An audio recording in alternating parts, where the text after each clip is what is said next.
Firstly, I'd like to thank the Argentinian football team for winning the World Cup. I believe that was their way of reminding me to get this video made.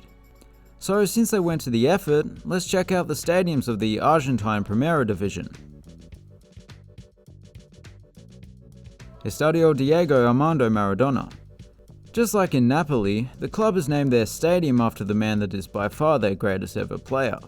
This one has had that name for nearly 20 years, however. Basically ever since the stadium was rebuilt in the early 2000s. The stands here are very steep, and I'm a big fan of that. And as you'll see throughout the video, that is a common trait amongst Argentine stadiums. Estadio Julio Humberto Grondona. It's a pretty basic stadium. Each stand has a lot of bare concrete on show. What I can appreciate is that despite clearly not being amongst the wealthiest clubs, they've made the best with what they have by adding some artwork here and there, which certainly livens the place up. Once again, that's a common trait amongst Argentine stadiums. What is that, a bridge? Estadio Monumental Jose Fierro. It's 100 years old this year. Well, actually last year as of a few days ago. It obviously looked nothing like this back when it opened. In fact, even since the late 2000s it has changed. They've added a few thousand seats, and I'm guessing that was in this section, which does make the main stand look a little odd. Clearly that wasn't part of the original design. It works, I suppose. Also interesting how the main stand changes gradients, like one of those fairground slides. Back in Buenos Aires, we have Estadio Florencio Sola, which is a fairly interesting stadium. For starters, the double-tiered main stand actually has a proper brick facade with some nice hits of green. Interior is kind of distinctive as well, particularly the unconventional corner terraces connecting the main stand with the rest of the stadium. I wonder why they chose not to match up the newer main stand with the rest of the stadium's bright green color scheme. Estadio Claudio Chiqui Tapia. It's the smallest stadium in the league by a long way. It's the only one with a capacity of under 10,000, and it doesn't even have half of that. So yeah, it doesn't have much going for it. But it is right next to a train station, so at least it's very easy to get to this stadium that doesn't have much going for it. And if you do take the car, you don't even have to get out seemingly. Estadio Julio César Villagra. It seems as though they were trying to appease the sky gods with this stadium. Not only is the exterior painted sky blue, but so is every seat in the house. Wait, the sky gods, that's just regular God, isn't it? Anyway, like several stadiums in the league, there have been plans made to redevelop it, which have not yet materialized. For now, it's still a decent venue, I suppose. Estadio Alberto Armando, or La Bombonera as it's more commonly known, is perhaps the most famous stadium in the country, and for good reason. Not only is it home to one of the continent's biggest clubs, but the design is very distinctive. A staple-shaped triple-tiered stand surrounds three sides of the field, and on the other a vertical stand consisting of press boxes and luxury suites. It's a very imposing structure all round. Once more, they have been planning for quite some time to redevelop it. But planning is the easy part, building the hard part, especially during a financial crisis. Estadio Único Madre de Ciudades. This is the newest venue in the league, having opened just last year. 2 years ago. Considering it has the Spanish word for unique in its name, it too fittingly has a very distinctive design. Both the exterior and the multicolored interior. It's a bit perplexing that they've chosen a circular seating bowl, which leaves a large gap between the stands and the field along the sidelines. Perhaps they are allowing for a potential surge in the popularity of cricket in Argentina. No? Okay. Other than that, it has the most video board square meterage in the league. I believe they also still play at Estadio Alfredo Terrera, which might seem puzzling, but I suppose it's just to remind them of what they have at their new stadium, and make sure they appreciate it. But this one's not too bad at all. I'm liking the black and white stripes, the zigzag exterior, and the big club crest up there. It mightn't be as good as their new home, but it's certainly more homely. Estadio Brigadier General Estanislao Lopez. This extraordinary venue gets the nickname of the Elephant's Graveyard, due to the fact that it's been the site of many great upsets, especially back in the day. Although that could just be a cover story for an elephant massacre that was swept under the rug. We will never know for sure. The seating layout here has a bit of everything going on. There's terracing, there's multi-tiered premium seating, there's like a weird half a dozen row section of seats, with the concourse in between it and the main seating bowl, but it all comes together perfectly though.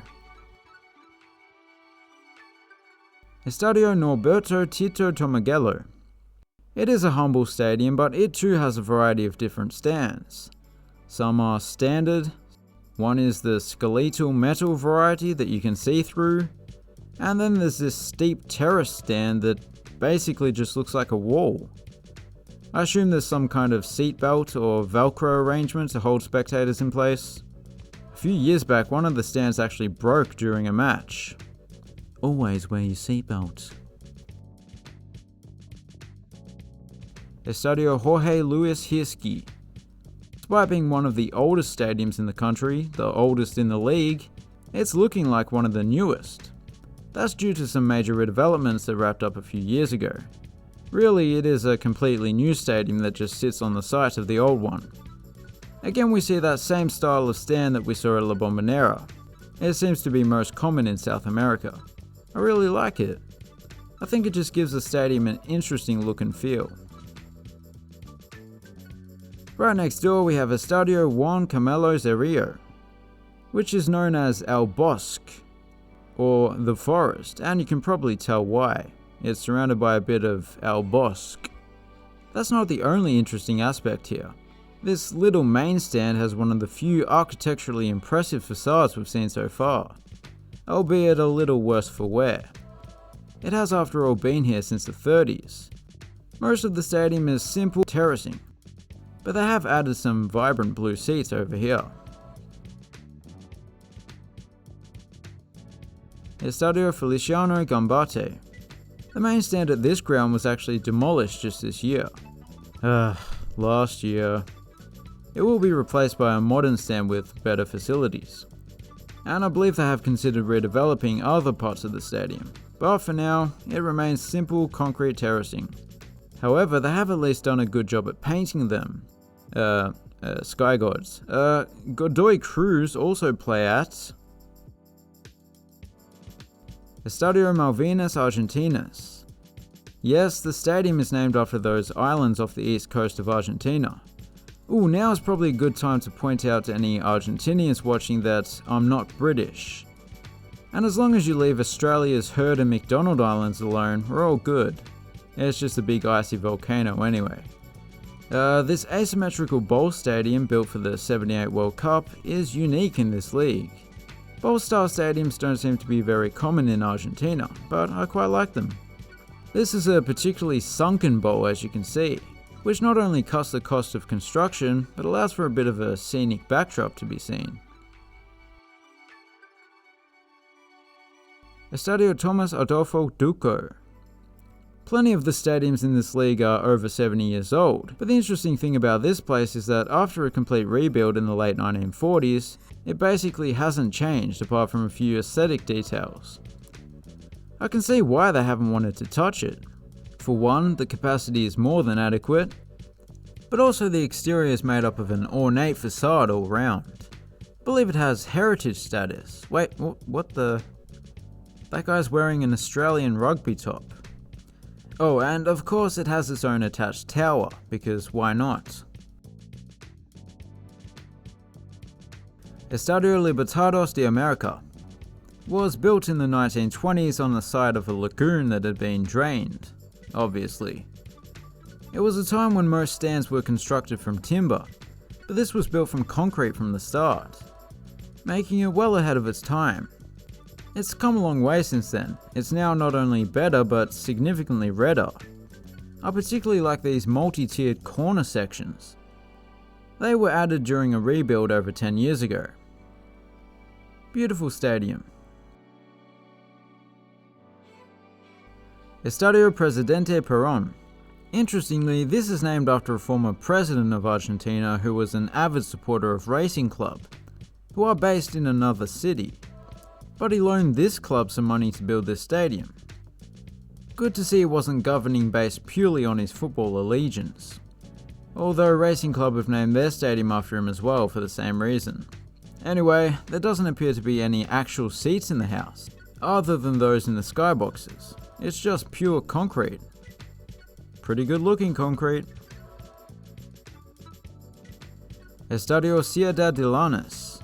This place gets the nickname of La Fortaleza, the fortress, and it is especially fitting here, because there is actually a moat filled with water along the sidelines to keep spectators off the field, akin to the moats around a fortress that help keep the missiles out.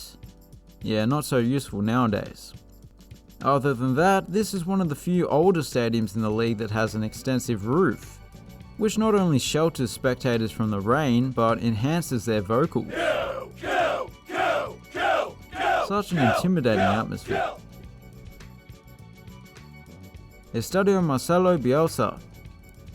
This remarkable venue, situated in a leafy park, is home to a club called Newell's Old Boys, which is a very English-sounding name. Well, it was an Englishman named Isaac Newell who got some old boys, also known as men, and started up the club. Many of the clubs in the country were actually founded by the British. Anyway, due to these unique upper decks on two sides of the ground, this place is looking quite spectacular. Estadio Ciudad de Vicente López. Interestingly, this stadium backs onto a road that forms the boundary of the Buenos Aires province. Oh wait, I started that sentence off with the word interestingly, didn't I? Sorry. The stadium is looking a little bit disheveled, but they are planning on completely renovating it. And although it's a long way from completion, they have done some work, as you can see. New seats. They look nice actually. We have already had an Estadio Presidente Perón, so let's go with its nickname El Cilindro. I don't really spreckens de Spanish, but I can make the assumption that the cilindro is in reference to the stadium's rounded shape. Despite that, the stands have been brought quite close to the field over the years, which is of course a good thing. This is yet another stadium with its very own attached tower. I suppose it was all the rage back in the late 40s, early 50s. What wasn't popular back then was the wraparound roof, but this one was added in the 90s. Estadio Monumental. Firstly, I like the fact that the club is called River Plate, and their stadium is right by the river. Wow, that's a wide river. That's the ocean. Yep, okay. Since these aerial shots were taken, the stadium has actually been slightly revamped, and the track was removed. So now, this is basically like the last one minus the roof. Well, not quite, but they are similar. One thing that sets it apart, other than the colour scheme, is this. One of the larger video boards in the country. It is, after all, the largest stadium in the country. A stadium of monumental proportions.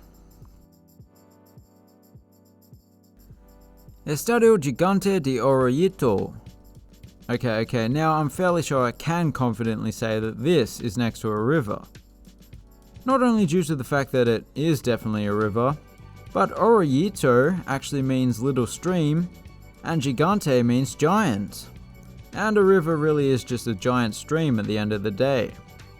That is the Parana River, in case you were wondering. Much like La Bombonera, they've adopted a vibrant blue and yellow colour scheme. These guys have even gone to the extra length of painting the floodlight towers blue. I really like this stadium. Estadio Pedro Bidegain. Somewhat surprisingly, this is the only stadium in the league that opened in the 90s. Most of the stadiums were built in Argentina's more prosperous years, I suppose. Seems quite odd how they just left this large gap between the seating, However, the reason for that is that the stadium has had small sections of seating added bit by bit over the years. So eventually it might become a complete bowl. I think these would have to be the largest single-tiered stands in the league. Very imposing. Estadio Eva Perón. Ooh, a stadium named after a woman. That doesn't happen all that often. It was not a footballer, but as you may have picked up from the name, she was the first lady of Argentina. And now there are literally millions of them. Anyway, the stadium is small, but it does seem well put together, well rounded. All the stands come together nicely to form a decent stadium is what I'm trying to say. Estadio Mario Alberto Kempes. This is yet another one built for the '78 World Cup. Despite that fact, it's not a pure football stadium. Not by a long way. I mean, the distance between all the stands and the field is far from ideal. Look, there's the track, and then there's like another 20 meters or so of grass. What it does have going for it is the capacity. It's quite large, and most of those seats are under cover, so it does come home strong in the end. Right in the far northern reaches of Buenos Aires, we have Estadio José de Giovanna. These older stadiums that grew from very humble beginnings have to make the best of the land that they have available to them. And as you can see, this place doesn't have much land available to it, which leaves the stadium with some odd proportions. The stand at the western end of the ground, where there was more room to build, dwarfs the rest of the stands. Estadio 15 de Abril. Can you guess when this stadium opened? Yes, it was the 28th of April. It was in fact the club that was formed on 15 de Abril, hence the name. The stadium is currently undergoing a multi-phase redevelopment. The main stand has recently gained an upper deck, as you can see. It does look slightly newer than the rest of the stadium. Once the redevelopment is complete, the capacity will be increased significantly. Estadio José Amalfitani. To end with, we have a stadium located in Buenos Aires, I think it is. Buenos Aires? Has that come up yet? It rings a bell. This place is also the home of Argentina's rugby team, but the Argentine national football team doesn't mind playing here either. They've gone undefeated at this stadium in their dozen or so games here. Those giant Coke bottles up there on the light towers are kinda interesting, I guess. Although the drink just hasn't been the same since they got rid of the cocaine. So there you have it. I'll be covering some more South American leagues in the future, so if you're interested, please consider subscribing. Thanks for watching, have a good one.